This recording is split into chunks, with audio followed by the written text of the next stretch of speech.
नर सेवा नारायण सेवा। एक उच्च कोटि के व्यक्त ज्ञानी महात्मा थे। उन समदर्शी महात्माओं के सत्संग में बड़े से बड़े राजा महाराजा से लेकर गरीब से गरीब मनुष्य तक भी आया करते थे। महात्मा जी आने वाले सत्संगियों को उपदेश दिया करते थे। उनका प्रधान कथन यह होता था कि निष्काम भाव से दुखी आतुर प्राणियों को सुख पहुंचाने से परमात्मा मिलते हैं। एक दिन की बात है कि उस नगर के राजा उन महात्माओं के पास आए। राजा ने महात्मा जी के चरणों में अभिवादन करके पूछा, क्या इस युग में भी भगवत प्राप्ति हो सकती है, और यदि हो सकती है तो उसका सरल उपाय क्या है। महात्मा जी ने उत्तर दिया, परमात्मा प्राणी मात्र के हृदय में अवस्थित है, अतः संपूर्ण प्राणी मात्र की निष्काम भाव से तत्परता पूर्वक सेवा करने पर परमात्मा की प्राप्ति हो सकती है। प्राणियों में भी जो दुखी अनाथ और आतुर हों, उनकी सेवा करने से और भी शीघ्र कल्याण हो सकता है। इस उपदेश को सुनकर राजा अपने स्थान पर लौट गए और उसी दिन से वे अपने तन मन धन द्वारा निष्काम भाव से प्राणी मात्र की एवं दुखी और आतुरों की सेवा विशेष रूप से करने लगे। एक वर्ष बीतने पर राजा ने एक दिन महात्मा जी के पास जाकर कहा, मुझे आपके आज्ञा अनुसार अनुष्ठान करते साल भर हो गया, किंतु अभी तक परमात्मा की प्राप्ति नहीं हुई। महात्मा जी बोले, राजन धैर्य रखो और निष्काम भाव पूर्वक दुखियों की सेवा उत्साह के साथ विशेष रूप से करते रहो। करते करते तुम्हारा अंतःकरण शुद्ध होकर परमात्मा की प्राप्ति हो जाएगी। यह सुनकर राजा घर लौट गए एवं पहले की अपेक्षा और भी विशेष उत्साह के साथ दुखियों की सेवा करने लगे। इस प्रकार करते फिर एक वर्ष व्यतीत हो गया, परंतु परमात्मा की प्राप्ति नहीं हुई।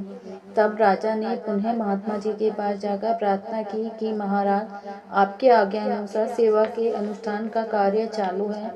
मैंने आपके आदेश के अनुसार अपना तन मन धन सब कुछ सेवा में लगा रखा है।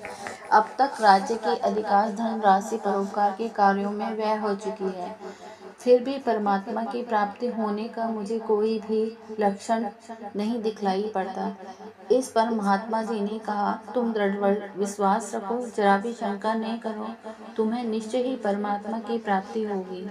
तुम बहुत ही सुंदर रीति से तथा शुद्ध भाव से दीन दुखियों की सेवा कर रहे हो, परंतु वास्तव में जिस प्रकार के दुखी अनाथ और आतुर की सेवा होनी चाहिए, वैसी सेवा अब तक तुम्हारे द्वारा नहीं बन पड़ी है, परंतु परम उल्लास तथा श्रद्धा के साथ सदा सर्वदा करते करते कभी न कभी वैसी सेवा भी बन ही जाएगी। अतः तुम बस में किए हुए मन वृद्धि बुद्धि और इंद्रियों को निस्वार्थ भाव से केवल भगवत प्रीत्यर्थ दुखियों की सेवा में भली भांति लगा दो। महात्मा जी के अमृतमय वचनों का श्रवण करके राजा बड़े प्रसन्न हुए और घर जाकर महात्मा जी के आदेश अनुसार ही पुनः अत्यंत उत्साह से सबके हित के कार्य में लग गए। वे अब दीन दुखी दरिद्र और अनाथों के रूप में नारायण की विशेष रूप से सेवा करने लगे। उसी नगर में एक दुखी अनाथ विधवा स्त्री रहती थी, जो प्रतिदिन जंगल से सूखा ईंधन लाकर शहर में बेचा करती और उसी से अपना तथा अपने इकलौते नन्हे से 5 वर्ष के लड़के का निर्वाह करती। वह जो कुछ कमाती, उससे उन दोनों की उधर पूर्ति कठिनता से होती थी, अतः उसके पास एक भी पैसा बच नहीं पाता था। एक दिन जब वह लड़के को साथ लेकर ईंधन लाने जंगल को जा रही थी, तब उस बालक ने रास्ते में एक धनी लड़के को लट्टू फिरकी आदि खिलौने से खेलते देखा। उसे देखकर उस बालक ने अपनी माँ से लट्टू फिरकी आदि ला देने को कहा। बच्चे की बात सुनकर माता बोली, बेटा मैं गरीब आदमी हूँ, मेरे पास पैसे कहाँ, मैं तो लकड़ी बेचकर जो पैसे लाती हूँ उससे पेट ही कठिनता से भर पाता है, और फिर खिलौने कहाँ से खरीदूं। निर्दोष लड़का धनी और गरीब का भेद समझता नहीं था, उसे तो खिलौने का आग्रह था। वह रोने लगा और वहीं लौट गया। माता किसी तरह उठाकर उसे घर लाई। उसने लड़के को बहुत कुछ समझाया, पर लड़के ने एक भी नहीं सुनी। इसी कारण उस दिन वह लकड़ी लाने भी नहीं जा सकी। दिन भर दोनों को फाका करना पड़ा। बच्चे ने अपना हट नहीं छोड़ा, वह रोता ही रहा। उसके दुख से दुखी होकर माँ भी रोती रही। उसके पास पैसा तो था नहीं कि वह बच्चे का हट पूरा कर सकती। अर्धरात्रि का समय था, निस्तब्ध रात्रि थी। सब सो रहे थे, परंतु झोपड़ी के कोने में गरीब माँ पुत्र रो रहे थे। लड़के के रोने की आवाज तीव्र थी। महल समीप ही था। महल में सोए राजा के कानों में रोने की ध्वनि पहुंची। करुणापूर्ण रुदन की ध्वनि से राजा चौंक पड़े और उठकर इधर उधर देखने लगे। राजा ने कोतवाल को बुलाकर कहा, देखो, किसी दुखी आतुर व्यक्ति के रोने की आवाज आ रही है। तुम शीघ्र जाओ और उसे आश्वासन देकर मेरे पास लाओ। कोतवाल तुरंत उसके पास पहुंच गया और उससे बोला, चलो, महाराज साहब तुमको बुला रहे हैं। बेचारी ईंधन बेचने वाली स्त्री कोतवाल को देखते ही भय से कांपने लगी और बोली, सरकार, यह छोटा बच्चा है, रोता है, इसके अपराध को क्षमा करें। कोतवाल ने धीरज बंधाते हुए कहा, तुम भय मत करो, मेरे साथ चलो। राजा ने दया करके ही तुमको बुलाया है। किंतु उस बेचारी की घबराहट दूर नहीं हुई। उसने सोचा, बच्चे के रोने से राजा की नींद टूट गई है, इसीलिए वे दंड देंगे, पर उपाय ही क्या है। जबकि वे बुला रहे हैं तो जाना ही पड़ेगा। वह राजा के पास जाने लगी। कोतवाल के वचनों से उस स्त्री का रोना तो बंद हो गया, परंतु भय के मारे उसका शरीर कांप रहा था और लड़का रोता हुआ उसके पीछे पीछे चला जा रहा था। कोतवाल के साथ दोनों राजमहल में पहुंचे। राजा ने इस करुणा युक्त दृश्य को देखकर उस भयभीत स्त्री को आश्वासन देते हुए कहा, बेटी, डर मत। बता, यह बच्चा किस लिए रो रहा है? मैं इसका कारण जानना चाहता हूँ।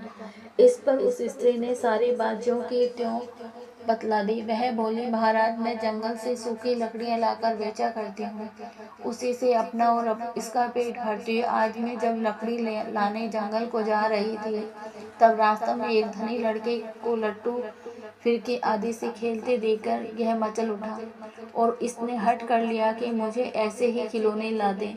इसी कारण वह रोने लगा।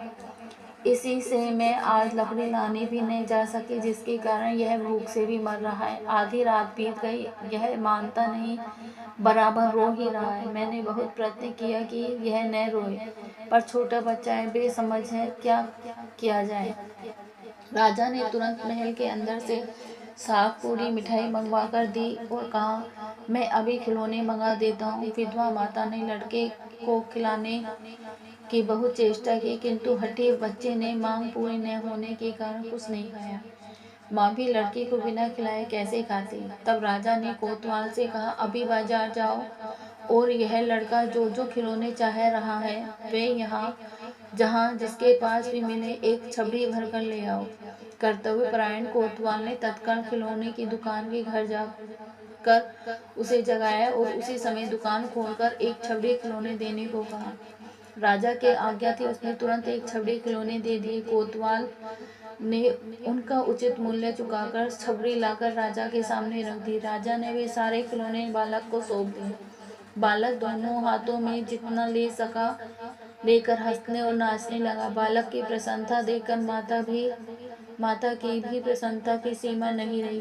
तदंतर राजा ने उन दोनों को यथेष्ट भोजन कराकर तृप्त किया तथा बच्चे वे खिलौने और भोजन उस बच्चे की माँ को सौंप दिए। माता और पुत्र दोनों अत्यंत प्रसन्नचित्त हो अपनी झोपड़ी में लौट गए। राजा की अनुमति पाकर कोतवाल भी अपने स्थान को लौट गए। उसी समय राजा को उस विज्ञान आनंद घन परमात्मा के स्वरूप की प्राप्ति हो गई तथा उसके आनंद और शांति की सीमा नहीं रही।